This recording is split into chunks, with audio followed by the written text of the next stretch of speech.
गुरु से आत्मीयता होगी तो गुरु में प्रेम बढ़ेगा, भक्ति बढ़ेगी, और कोई चाह नहीं होगी तो भक्ति प्रीति सुरक्षित रहेगी, सदा रहेगी, कम नहीं होगी।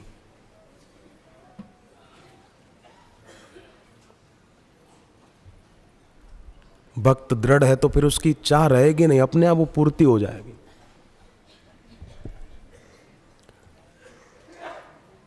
सूर्य तो रोशनी दे ही रहा है, भले कोई उठकर देखे नहीं तो उसकी मर्जी है। फूल तो सुगंध दे ही रहा है, फूल खिला है वो सुगंध देगा, दिया जला है रोशनी देगा, उसका स्वभाव है, फूल का स्वभाव है, अपने में रखेगा नहीं, वो बरसाएगा। सूर्य का स्वभाव है पूरी धरती को प्रकाशमान करने का, पर कोई सोया रहे आंखें बंद किए रहे तो वो जाने, बाकी है उनका स्वभाव ये बरसाने का। तो इच्छा, राम जी ने ताड़का को मार दिया, कैसे मारा? एक ही बाण प्राण हरि लीना, एक ही तीर से मार डाला। एक ही बाण प्राण हरि लीना, दीन जानते ही निज पद दीना। एक ही बाण से मार डाला, मतलब एक ईश्वर के चरणों में प्रेम, एक ईश्वर प्राप्त गुरु के चरणों में प्रेम, बस। तो उससे बुरी इच्छा रूपी ताड़का खत्म हो जाएगी, मर जाएगी। और पांचवी ग्रंथि है, आपको सुनकर बड़ा आश्चर्य लगेगा। पांचवी ग्रंथि, इच्छा तो चलो मान लेते हैं ग्रंथि है, पुण्य भी माना, सांसारिक पुण्य ठीक, मन को भी माना, पर यह पांचवी ग्रंथि ऐसी बताई है कि उस उपनिषद में पढ़कर मुझे भी आश्चर्य लगा। पांचवी ग्रंथि है सत्व। सत्व माने कोई व्यक्ति सत्व प्रधान जीवन जी रहा है, उसके जीवन में सत्व है, सात्विकता है, पवित्रता है, विकार नहीं है, कोई वासना नहीं है, परंतु उतने में ही अगर उलझा हुआ रहेगा तो वो भी एक ग्रंथि हो जाएगी। हम अखंड ब्रह्मचारी, हम संयमी हैं, हम ये हैं, हम ये हैं, हम ये हैं, कोई भी ऐसा मान ले अपने को, हम सन्यासी हैं, हम अमुक हैं, हम अमुक हैं, मैं साधक हूं, मैं 300 श्वास गिनती कर लेता हूं बिना गलती के। एक भाई ऐसा बोलते थे, हम 300 तक की गिनती कर लेते हैं, तुम लोग तो हमसे पीछे हो, ऐसा बोलते थे। तुम कहाँ गिनती कर सकते हो? बोले 300 तक, श्वास की बिना गलती के। बोले 300 हो जाती है, 300 तक की गिनती हो जाती है, तुम मेरे से पीछे हो। ये लोग तो कुछ साधना नहीं जानते, मैं जानता हूँ, ऐसा एक आदमी बोलता था। और अभी ऐसी उसकी साधना हुई कि भारत छोड़ के अब अमेरिका में ही रहता है, उसको भारत आना अच्छा नहीं लगता, बड़ी साधना हो गई। ये ग्रंथि है पांचवी, सत्व। साधना तो की, परंतु शरभंग ऋषि की तरह साधना नहीं की। बापूजी ने जैसे साधना की अपने साधना काल में, ऐसे नहीं की। शरभंग ऋषि ने कैसी साधना की? राम जी आए तो शरभंग ऋषि राम जी के दर्शन करके प्रणाम करके कहते हैं, नाथ सकल साधन में ही ना, हे नाथ मैंने तो कोई साधन नहीं किया, पर आप कृपा करके मुझे दर्शन देने पधारे हो, आपने बड़ी कृपा की मेरे में। अब बरसों तक साधना की थी, पर बोलते नाथ सकल साधन में ही ना। एक ग्रंथि नहीं है उस महापुरुष में। तो सत्व जीवन में होना चाहिए। भोज प्रबंध नाम का एक ग्रंथ है, उसमें लिखा है,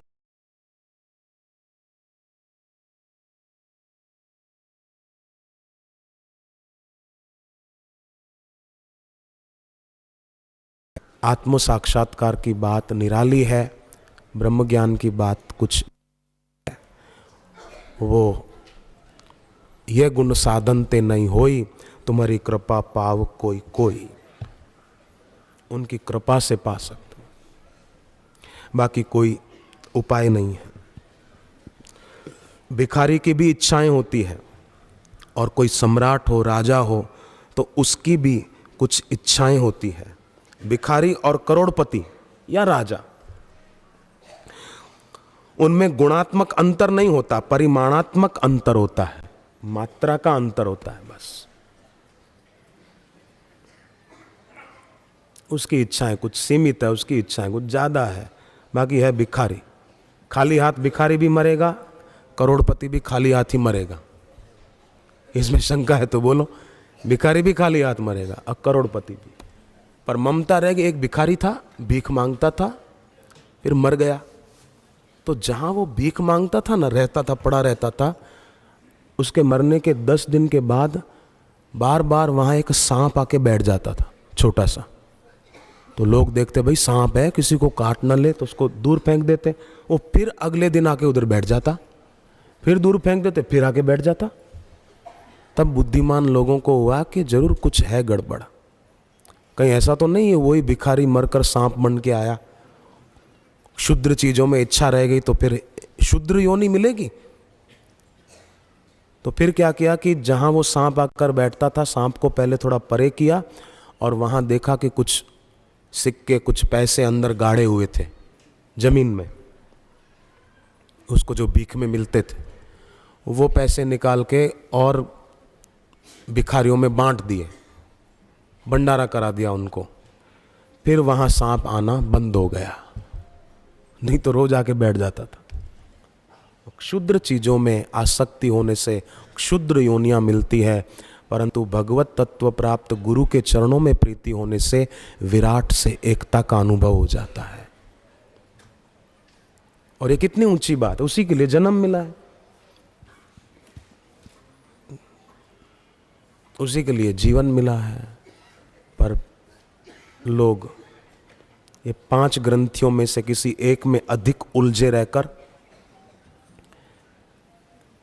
अभी भी एक बहन मिली तो बस दुखी थी कि मेरा बेटा बीमार है, डॉक्टर बोलते हैं ठीक नहीं होगा। अरे डॉक्टर बोलते हैं ठीक नहीं होगा, तो ये दुनिया बनाते समय भगवान ने डॉक्टरों से पूछा था क्या कि मैं दुनिया बनाऊं कि नहीं बनाऊं? या आपके बेटे को धरती पर जन्म देने से पहले भगवान ने पूछा था क्या किसी डॉक्टर को कि इसको जन्म दूं कि नहीं दूं? तो उस पर भरोसा नहीं और डॉक्टरों की बातें याद करते रहते। डॉक्टर ने ऐसा कहा है, डॉक्टर ने ऐसा कहा है, तो डॉक्टर के पास ही बैठो भाई।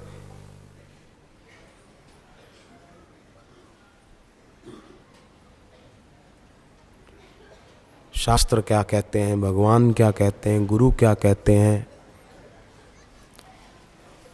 एक सेठ जी कलकत्ता में, अपने साधक नहीं कोई और सेठ थे, तबीयत बहुत बिगड़ गई, डॉक्टर बोले सुबह तक मर जाएंगे। उनके कुटुंबियों को कहा बाहर, तो सेठ ने कमरे में सुन लिया। डॉक्टर तो चले गए। सेठ ने नौकर को कहा कि गंगा जल ले आ। गंगा जल में नैपकिन डुबाया और अपना शरीर पोंछा गंगा जल से, धुले हुए कपड़े पहन लिए, दीवार से सहारा लेके बैठ गए और नौकर को कहा कि सुबह 4 बजे दरवाज़ा खोलना, अगर मैं मर गया हूँ तो वो विधि कर देना, अगर मैं ठीक रहा तो फिर भंडारा करेंगे कल। नौकर बाहर बैठा रहा, दरवाज़ा बाहर से बंद करके कि आवाज़ देंगे तो चला जाऊंगा। सुबह जो हो रही, सेठ 50% अपने को ठीक महसूस कर रहे थे। नौकर को बुलाया और कहा कि जाओ भंडारे की तैयारी करो, ब्राह्मणों को, साधु महात्माओं को आमंत्रण दे आओ। ओ भंडारे की तैयारी होने लगी, लोग तो दोपहर को सब खाने लगे। तो डॉक्टर जो कह गए थे सुबह होते होते मर जाएंगे, वो डॉक्टर उस सेठ जी के किसी रिश्तेदार के यहाँ गए थे। तो उनको पूछने लगे क्यों सेठ जी के अंतिम संस्कार में जाके आए क्या? वो बोले डॉक्टर ऐसा अशुभ क्यों बोलते हो, वो जिंदा हैं, तबीयत उनकी अच्छी हो रही है और आज भंडारा है वहाँ, आप भी जाओ खा के आओ भंडारा। डॉक्टर ने कहा हो नहीं सकता। अरे हो नहीं सकता, जाओ देखो। डॉक्टर आए तो देखा सेठ जी तो पिरोसगारी कर रहे हैं, खाना खिला रहे सबको, साधु संत ब्राह्मण आदि को। तो पूछा कि आपने किसी और डॉक्टर से इलाज कराया, क्या हुआ? बोले मैंने किसी डॉक्टर से इलाज नहीं कराया, आपने जब कहा ना सुबह होते होते मर जाएंगे, नहीं बचेंगे, तो मैंने गंगा जल से शरीर पहुँचकर दीवार से थोड़ा सहारा लेकर रात भर, मुझे नींद तो आई नहीं, बैठा बैठा बस जपता रहा, हरि शरणम हरि शरणम, हरि शरणम, श्री हरि शरणम, श्री हरि शरणम, श्री हरि शरणम, श्री हरि शरणम, हरि शरणम। कभी मन में जपता, कभी होठों में जपता, हरि शरणम, हरि शरणम। कभी बोल के जपता, हरि शरणम, श्री हरि शरणम, श्री हरि शरणम। ज्यों ज्यों मैं जपता गया त्यों त्यों मेरा स्वास्थ्य सुधरता गया, और अब तो मैं बिल्कुल ठीक महसूस कर रहा हूं अपने को। अभी भी मन में जप चालू है। उसके बाद कई वर्षों तक वो सेठ जीवित रहे। तो कैसा सेठ ने दुखी होकर किसी व्यक्ति का सहारा नहीं लिया, ईश्वर का सहारा लिया। मुझे एक ब्राह्मण ने कहा कि एक आदमी मेरे पास आया, रो रहा था कि उसका बेटा कहीं चला गया घर छोड़कर, बड़ा दुखी हो रहा था। मैंने कहा कि उसको सुनाना था ना कि शांतनु का बेटा, महाभारत की कथा है, शांतनु का बेटा चला गया तो शांतनु दुखी नहीं हुए, वो भजन में लग गए, साधना में लग गए, ध्यान में बैठ गए, किसी पंडित के पास और ज्योतिषी के पास भटके नहीं। शांतनु बैठ गए ध्यान में, तो उनके पुण्य प्रताप से बेटा लौट कर आ गया। देवव्रत जो भीष्म पितामह कहलाए, चले गए थे पहले पिता को छोड़कर, और पिता भी ध्यान साधना में लग गए, तो बेटा खींच के आया अपने आप। बेटा चला गया, बेटा कहना नहीं मानता है, आउटलाइन पर है, हम तो जप करते हैं पर बेटा नहीं करता, बेटी नहीं करती। अरे शांतनु की तरह बैठ जाएं, जीभ तालों में लगा दें, बैठे अच्छी तरह से थोड़ा मानसिक जप ध्यान करें, देखो कैसे वो सीधी लाइन पे नहीं आता है। एक छोटा बच्चा बाल संस्कार केंद्र में जाता और जप ध्यान सीख गया, तो उसने अपने पिताजी को एक दिन जप ध्यान से उसका अंदर का आत्मबल बढ़ा, तो एक पिताजी को कहा, आप सिगरेट क्यों पीते हैं? बापूजी की तस्वीर है, देखो बापू देख रहे हैं आपको, आप सिगरेट पी रहे हो, छोड़ दो, छोड़ दो पिताजी, छोड़ दो। छोटे बच्चे ने बाप को सिगरेट छुड़ा दी, बाप ने छोड़ दी। फिर वो बाप दीक्षा लेने आए थे, मुझे बता रहे थे, मेरे को मेरे बेटे ने बापू की भक्ति का रंग लगाया, सिगरेट छुड़ा दी है बेटे ने, बाप से छुड़ा दी। संकल्प शक्ति की संभावनाएं अनंत हैं, असीम हैं, अपरिमित हैं। हम केवल इन ग्रंथियों से मुक्त होकर अपनी क्षमता को पहचानें, उस पर भरोसा करें और आगे बढ़ें। आप देखना एक बात आपको दिल से लगेगी, मुझे तो ये बात दिल से लगती है। हम बैठे हों और लोगों के तरफ न देखें, कोई काम नहीं है तो न देखें, और आकाश के तरफ देखें, वृक्ष के तरफ देखें, नदी हो, तालाब हो, उसके तरफ देखें, तो आप देखना मन शांत होगा। पर आप किसी के तरफ देखो, किसी व्यक्ति के तरफ देखो, तो आप देखना संबंध जागृत होगा धीरे धीरे। जैसे ट्रेन में बैठे रहते हैं तो आप कहाँ से आए हो, पहले तो देखते हैं सामान रखा सीट के नीचे, फिर बैठे, देखा कि सामने ये कोई भाई बैठा है, कोई बहन है, कोई माता जी है, कोई बुजुर्ग है, कोई साधु है, कोई हिंदू है, कोई मुसलमान है, कोई सिख है। पहले तो देखेंगे, देखा, फिर खिड़की से देखेंगे बाहर, फिर उधर देखा, उसके सामने देखा, फिर थोड़ा देखते देखते परिचय होगा, तो आप कहाँ जा रहे हैं? कि हम अमुक जगह जा रहे हैं। अच्छा, वहां मेरा चाचा रहता है, ऐसे ही परिचय होता है। अच्छा, आप वहां रहते हैं, ठीक ठीक। फिर वो बोलेगा मेरा भतीजा अमेरिका में रहता है, तो ये भी बोलेगा हाँ हाँ हाँ, हमारा भी, हमारे बहनोई के बेटे का दोस्त भी वहां रहता है। मजा आता है लोगों को परिचय बढ़ाने में। तो बात चली थी कि आप किसी व्यक्ति के तरफ देखोगे ना तो परिचय बनेगा, बात होगी, कुछ बात बोलेंगे, कुछ बात सुनेंगे, परिणाम क्या आएगा? बहिर्मुखता। पर हम खुले आकाश को, वृक्ष को, नदी को, तालाब को देखें तो देखना संबंधों से असंगता आएगी। गुरु के चित्र के तरफ देखें, संबंधों से असंगता आएगी, अनासक्ति आएगी। ये करके देखें प्रैक्टिकल।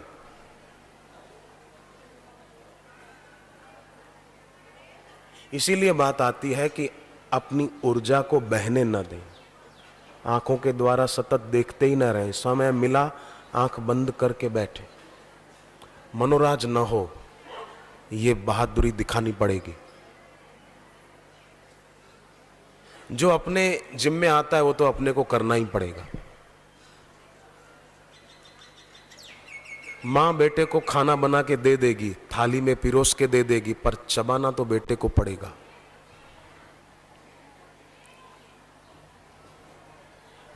गुरु शिष्य को ज्ञान देंगे, पर वैराग्य के द्वारा शिष्य को उस ज्ञान में स्थिति खुद करनी होगी।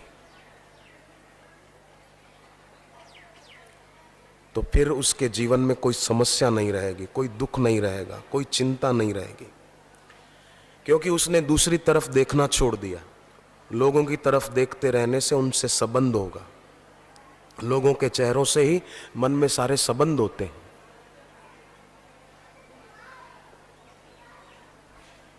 इसलिए गोरखनाथ ने कहा, अदेखी देखी बा।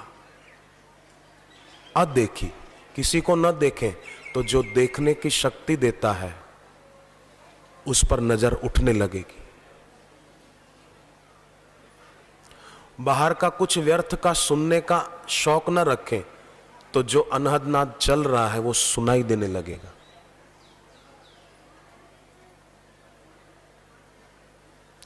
व्यर्थ का सुनने में सार्थक सुनने की क्षमता खो दी है।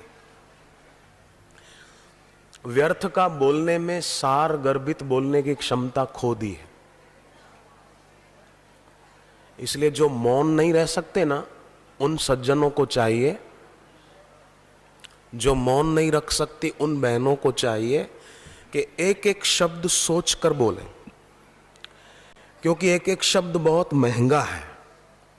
जैसे टेलीग्राम करते हैं, तार करते हैं, तो एक एक शब्द का खर्च होता है, मुफ्त में नहीं होता है। तार फैक्स फ्री में नहीं होता है। उसका जितने पेज होंगे आपके, उतना आपको पैसा देना पड़ेगा। इसलिए फैक्स करने वाले भी कम शब्द लिखते हैं, नपे तुले शब्द लिखते हैं कि अपना पैसा कम लगे। उसी प्रकार बोलने में भी ध्यान रखा जाए। अपनी इंद्रियों को जितना ज्यादा आराम दे सके हम, उतना ज्यादा अच्छा है।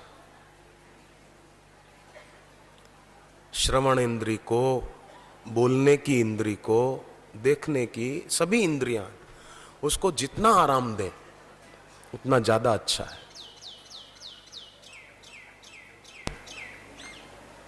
मेंटली वर्क करने वाले आपने देखा होगा, जो ज्यादा बुद्धिमान होते हैं ना और उनको मेंटली वर्क करना होता है तो वो लोग बोलते कम है, अपना काम ज्यादा करते हैं, तो व्यापार धंधे में सफल हो जाते हैं।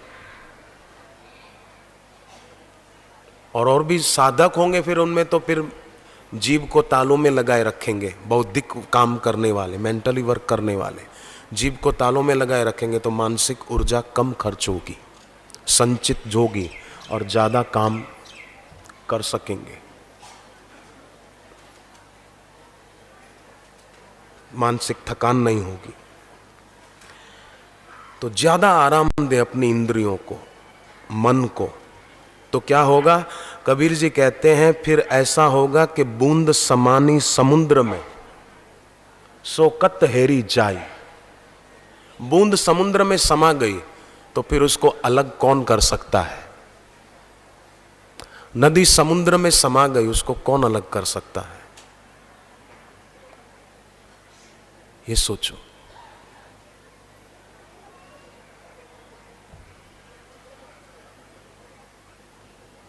कबीर जी तो फिर और आगे की बात करते हैं। हेरत हेरत है सखी, रहा कबीर हेराई, समुद्र समाना बूंद में। पहले कहा बूंद समानी समुद्र में, सोकत हेरी जाई। बूंद समुद्र में मिल गई, उसको फिर अलग कैसे कर सकते हो? है ताकत किसी की? एक बूंद पानी की समुद्र में मिल जाए, उसको कौन अलग कर सकता है? नहीं कर सकते। पर फिर आगे और अचरज पैदा हो, आश्चर्य हो, ऐसी बात करते हैं, समुद्र समाना बूंद में। समुद्र बूंद में समा गया।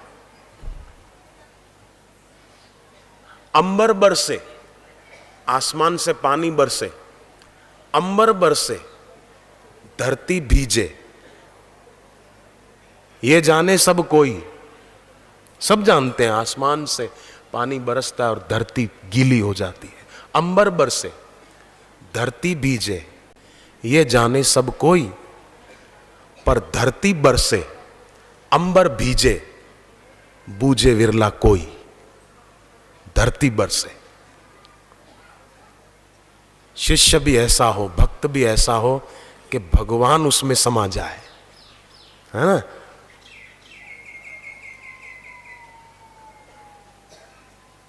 राम जी को विश्वामित्र जी अहिल्या के पास ले गए, पत्थर के रूप में पड़ी थी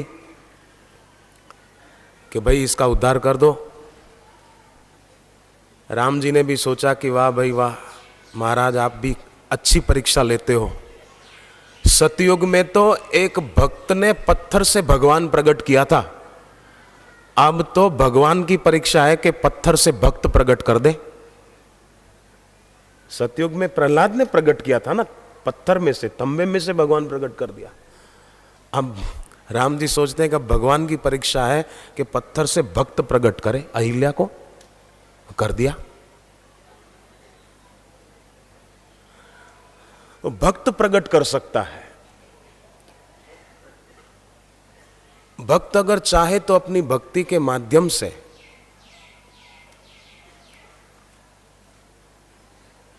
भगवान विष्णु दुर्वासा को कहते हैं कि मेरा सुदर्शन चक्र मेरा कहना नहीं मानेगा, क्योंकि मैं तो मेरे भक्त अम्बरीश के अधीन हूं, इसलिए मेरा चक्र भी अम्बरीश के अधीन हो गया। अगर आप अम्बरीश के पास जाओगे तो चक्र से बच पाओगे, नहीं तो चक्र काट डालेगा। जाओ, अम्बरीश के पास गए, भगवान विष्णु के पास आए थे, भगवान के पास से फिर अम्बरीश के पास गए और फिर सुदर्शन चक्र से उनकी रक्षा हो पाई। ये कोई उपन्यास की कहानी नहीं है, ये भागवत जी की कथा है, आप पढ़ सकते हैं। तो कबीर जी कहते समुद्र बूंद में समा जाए, कितना अच्छा होगा। तो जिनकी बुद्धि में भोगों का महत्व होता है, जिनकी बुद्धि में रुपयों का महत्व होता है, जिनकी बुद्धि में किसी व्यक्ति का महत्व होता है, ऐसे लोगों की संगति घातक होती है। पर जिनकी बुद्धि में गुरु दर्शन का महत्व होता है, जिनकी बुद्धि में गुरु की भक्ति का महत्व होता है, जिनकी बुद्धि में गुरु की दीक्षा का महत्व होता है, उनका संग, उनकी मित्रता तारक है, तारक। और ऐसे जो साधक होते हैं भक्त, जिनके दिल में गुरु नाम का, गुरु ज्ञान का, गुरु की उपासना का महत्व होता है, ऐसे लोग कैसे होते हैं कि जैसे कोई सेठ नौकर को मालिक नहीं बनाता, उसी प्रकार ऐसे भक्त अपने मन को अपने ऊपर हावी नहीं होने देते। जैसे नौकर को कोई सेठ थोड़ी बना देता है। सेठ बोलेगा तू मेरा नौकर है, मैं तेरा नौकर, आज से तू मेरा सेठ, ऐसा थोड़ी बोलते हैं। ऐसे ही विवेकी गुरु भक्त साधक वो अपने मन को और अपनी इंद्रियों को अपने ऊपर हावी नहीं होने देते हैं और अपने गुरुदेव की उपासना के द्वारा खुद उसके ऊपर अपना प्रभुत्व जमा लेते हैं। जैसे सूर्य का प्रकाश होता है ना, उसी प्रकार सद्गुरु का भी एक प्रकाश होता है, तेज होता है। परंतु सूर्य के प्रकाश में जैसी तीक्ष्णता, उष्णता और दुर्निरीक्षता होती है, वैसी गुरु में नहीं होती है, तीक्ष्णता नहीं होती। कभी दिखेगी, डांट दें किसी को, लगेगा कि गुस्सा कर दिया, बापूजी नाराज हो गए, वो हमारी दृष्टि में है। उनकी दृष्टि में कोप नहीं है, उनकी दृष्टि में, उनके मन में वो कृपा है। कई लोग बोलते हैं ना साहब, अभी बापूजी का मूड ठीक नहीं है, अभी बात मत करना, ऐसा बोलते हैं।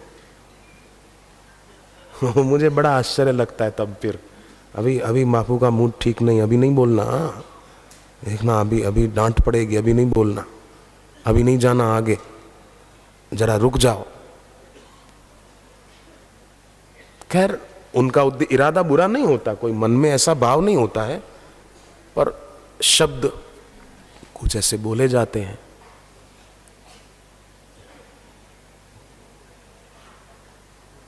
तो जिनके दिल में महत्व होता है उनके जीवन में फिर दुख टिकेगा नहीं।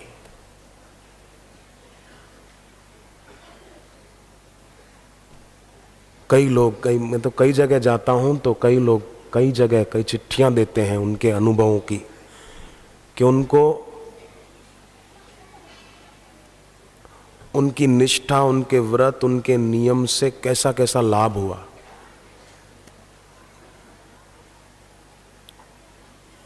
तो सुनकर, उनके पत्र पढ़कर मुझे बहुत अच्छा लगता है और उनकी निष्ठा को देखकर बड़ी प्रसन्नता भी होती है। ये कैसी निष्ठा है, मैंने देखा है। मैं कई जगह गया हूं, कई महात्माओं से भी मिला हूं, परंतु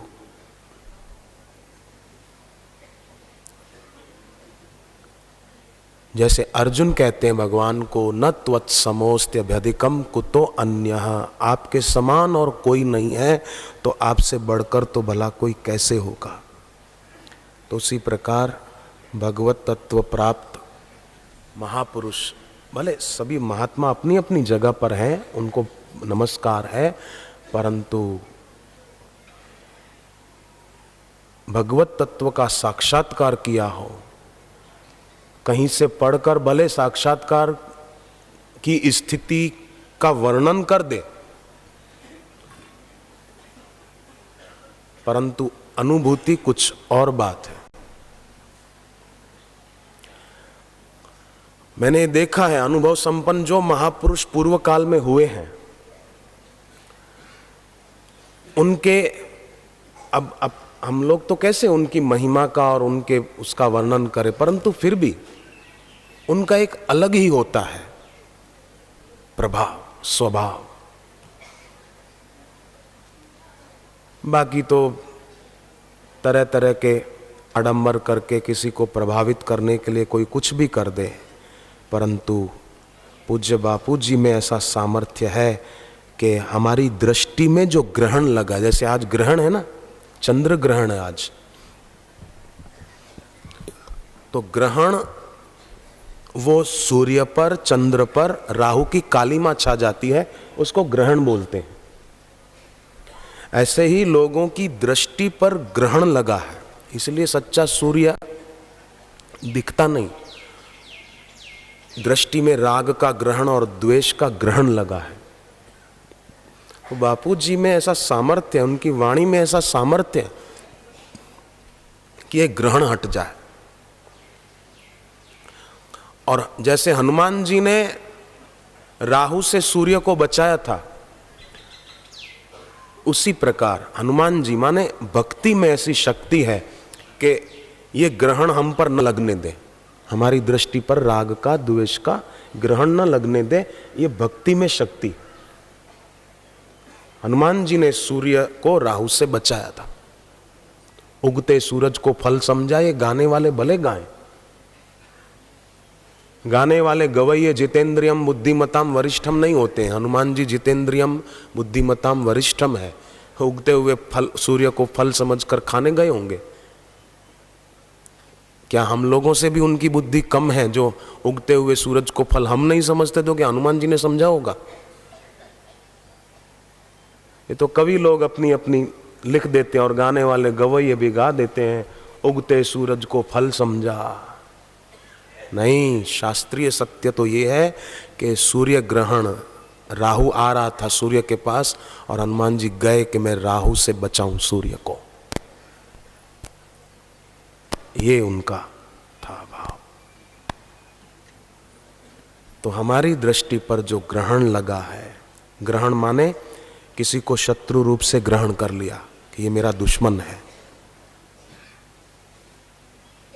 किसी को मित्र रूप से ग्रहण कर लिया, ये तो अपना दोस्त है, अच्छा आदमी है, ये अच्छी बहन है, इसका स्वभाव अच्छा है, इसका स्वभाव बुरा है, ये ग्रहण है। किसी को मित्र रूप से ग्रहण कर लिया, किसी को शत्रु रूप से ग्रहण कर लिया। किसी परिस्थिति को अनुकूल रूप से ग्रहण कर लिया, किसी परिस्थिति को प्रतिकूल रूप से ग्रहण कर लिया। ये ग्रहण है, ग्रहण।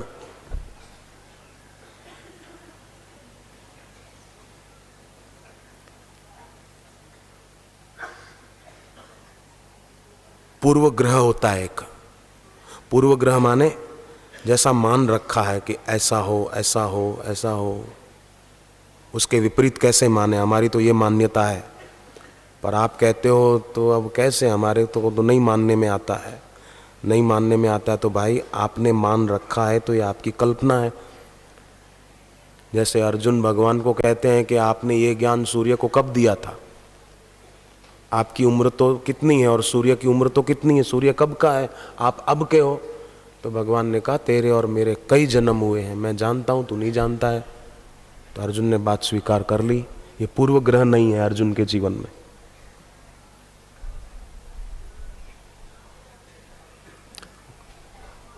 गोधरा में एक समिति के सज्जन ने मेरे को कहा, यहाँ आने से एक दिन पहले बापूजी गोधरा में थे, तो गोधरा के एक भाई ने मुझे कहा, समिति के एक भाई, मुझे बड़ा आश्चर्य लगा। उन्होंने मुझे कहा कि हमने तैयारी कर ली है होली का रंग छांटने की, बापूजी सूरत जाने से पहले यहाँ पे रंग छांट के जाएं, हम बापूजी को कहते हैं। मैंने कहा देखो बापूजी को सूरत जाना है, गोधरा से सूरत कितना दूर है, गाड़ी में जाएंगे, वहाँ शिविर है और इतने लोग आएंगे, यहाँ कुछ लोगों के लिए आप बापूजी का टाइम क्यों खराब करते हो। अगली बार बड़ा कार्यक्रम हो बापूजी का तब अपन कर सकते हैं। मैंने उनको अच्छी तरह समझाया, पर फिर वो बाहर जाके किसी और को कहने लगे कि नहीं नहीं, अपन तो बापूजी को प्रार्थना करते हैं कि यहाँ सबको रंग छांट के जाएं गोधरा से जाने से पहले। मुझे फिर उस आदमी ने बताया कि आपने उनको इतना समझाया फिर भी वो तो अपने पूर्व ग्रह पर अड़े हुए हैं। पर थोड़ी हुआ, बापूजी तो कुटीर से निकले और सीधे सूरत की तरफ आ गए। अब उनको अपने पूर्व ग्रह पर अड़े रहने से क्या फायदा हुआ। इसलिए ऐसा नहीं होना चाहिए। ग्रहण है, ये ग्रहण बड़ा नुकसान करता है। किसी की सच्ची बात मानने में अपना क्या बिगड़ जाएगा। किसी की अच्छी बात मानना अपने लिए अच्छा है। नहीं तो फिर वो कहानी मुझे सुनानी पड़ेगी कि दो गीद थे, गीद कहो, कोई बड़ा पक्षी कह दो, गरुड़ कह दो, उनकी एक कछुए से दोस्ती थी। कछुए ने कहा तुम दोनों अगर चाहो तो मेरे को भी आसमान की सैर करा सकते हो। उन्होंने कहा ये नहीं हो सकता मेरे बाप, तुम नभचर नहीं हो, हम नभचर हैं।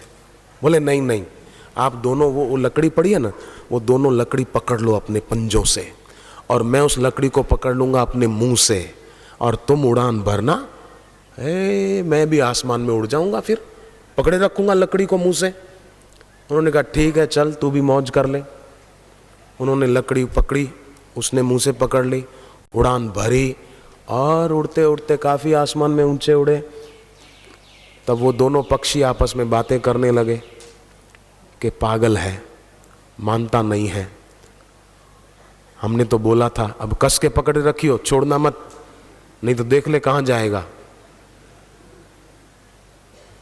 फिर आपस में पक्षी बातें करने लगे कि वैसे मौसम कितना बढ़िया है, नीचे थे तो गर्मी लग रही थी, ऊपर आ गए तो आहा ठंडी ठंडी हवा कितनी बढ़िया आ रही है, मज़ा आ गया।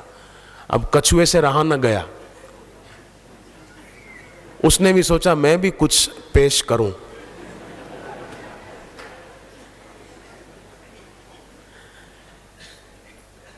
उससे रहा न गया और आखिर रहा न गया, सहा न गया, कुछ बोलने के लिए जैसे ही मुंह खोला धड़ाक तुम नीचे आ गया। बात नहीं मानी अपने हितैषी की। पूर्व ग्रह इसको बोलते हैं।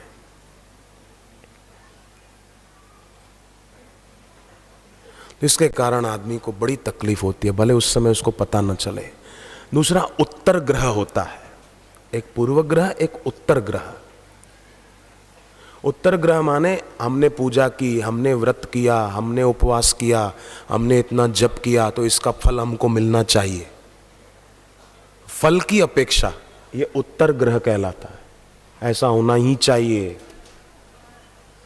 उत्तर ग्रह है। और तीसरा वर्तमान ग्रह, या मोह ग्रह होता है। पहले भले कुछ भी हुआ हो, परिणाम भले बाद में कुछ भी हो, पर हम तो जैसे कर्ण बोलता, मैं दुर्योधन की दोस्ती नहीं छोड़ूंगा, कुछ भी हो जाए। नहीं मानते हैं, ऐसे लोग होते हैं। जैसे कर्ण ने बात नहीं मानी, ऐसे लोग होते हैं। तो ये ग्रहण है, ग्रहण 3 प्रकार का जो लोगों को लगता रहता है। ये ग्रहण, सूर्य ग्रहण, चंद्र ग्रहण तो थोड़े समय के लिए होता है। 3 बजे से शुरू होगा और 6:03 के कुछ मिनट पहले, कुछ मिनट बाद समझो 3 रात के, और 6:40 पूरा हो जाएगा, है ना। फिर नहा धो के हम लोग नियम करके कुछ खा पी सकेंगे। परंतु ये जो दृष्टि पर ग्रहण लगा है ना, पूर्व ग्रह, उत्तर ग्रह, वर्तमान ग्रह, मोह ग्रह, राग और द्वेष की कालीमा जो छाई है ना, ये तो मुझे हटते ही नहीं है। और हटाना चाहें तो हट सकते हैं। कैसे कि बापूजी के अमृतमय वचनों को हम सभी साधक अपना बनाए और ऐसे भगवत तत्व प्राप्त गुरु में निष्ठा रखें। निष्ठा, एकादशी के दिन चावल का एक दाना भी खा लो तो आपका व्रत टूट जाएगा और पेट भरेगा नहीं।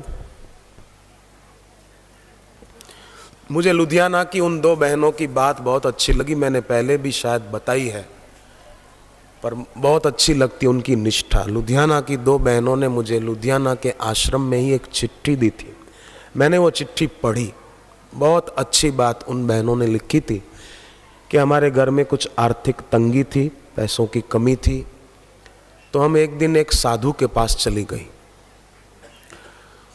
तो सोचा कि देखेंगे कोई बात होगी। तो साधु तांत्रिक साधु था। उसने हमको कहा कि मैं तुमको ये विद्या बताऊंगा, ये मंत्र बताऊंगा, ये जादू टोना सिखाऊंगा, तुमको बहुत संपत्ति मिलेगी, तुम्हारे घर पे तिजोरी हीरों से भर जाएगी, ये हो जाएगा, पर तुम खाली बापू जी का दिया हुआ मंत्र जपना छोड़ दो, ऐसा कहा, और मेरे कोई गुरु मान लो।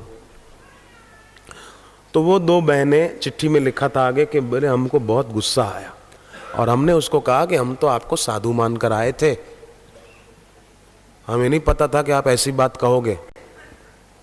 अब हम आपके पास दोबारा नहीं आएंगे, पर एक बात सुन लो हमारी, कि किसी आदमी का गला घोंट के मार डालें और पहले उसको बोलें कि पहले हम तुम्हारा गला घोंट देते हैं, फिर हीरे दे देंगे तुमको, तुम्हारी डेड बॉडी के आगे हम हीरे रख देंगे थैला भर के, तो क्या वो राजी होगा? क्या आप बताओ। किसी को बोले तुम्हारी जान ले लेते हैं और बदले में हीरे दे देंगे थोड़े, तो वो राजी हो जाएगा? अरे गरीब हो, झोपड़ी में रहता हो, वो भी राजी नहीं होगा। जान ले ली और हीरे, फिर हीरे किस काम के? जान तो ले ली। तो उन दोनों कन्याओं ने उस तांत्रिक साधु को कहा कि जैसे कोई अपनी जान देकर हीरे लेने को राजी नहीं होगा, ऐसे ही बापू हमारे प्राण है, हमारा जीवन है, उसके बदले तुम्हारे हीरे 2 कौड़ी के तेरे पास रख, नहीं चाहिए।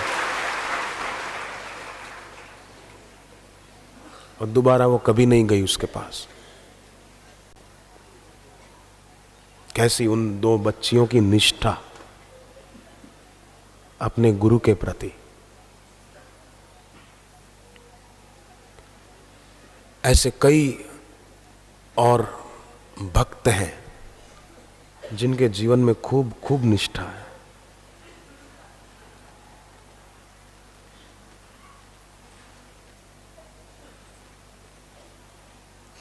हमारे जीवन में भी हो ऐसी हम गुरुदेव से प्रार्थना करें। हम किसी वस्तु से, किसी व्यक्ति से सुख न चाहें, हम अपने भगवत तत्व प्राप्त गुरु के ध्यान से, उनके दिए हुए नाम जप से ही सुख चाहें। भौतिक पदार्थों में सुख दिखता है और उसको पाने की आशा करते हैं, परंतु भौतिक पदार्थों में सुख है नहीं। जैसे कोई आदमी सोचे कि प्यास लग रही है, मैं अमुक कोल्ड ड्रिंक पीऊँ तो मज़ा आ जाए, पर उसमें मज़ा होता तो बेचने वाला बेचता ही क्यों? वो खुद ही पीता रहता, एक गाड़ी भर के रख देता और खुद ही पीता रहता, बेचता क्यों? तो उन पदार्थों में सुख है नहीं, पर सुख की आशा होती है, उसको पाने की आशा होती है, इसीलिए कि ग्रहण लगा है। तो ग्रहण के समय क्या किया जाता है? बापूजी ने बताया ना सुबह कि ग्रहण के समय जप किया जाता है खूब। ग्रहण के समय जप करो तो उसका पुण्य कई गुना ज्यादा होता है। तो आज जब रात को ग्रहण लगेगा ना, उस समय जप करें खूब, सोए नहीं उस समय, जप करें तो उसका बड़ा भारी प्रभाव होता है। ऐसे ही दृष्टि पर ग्रहण लगा है तो भी जप खूब करें गुरु मंत्र का। और फिर वो देखने की बात जो थी, लोगों को देखने से उनसे परिचय होता है, संबंध होता है।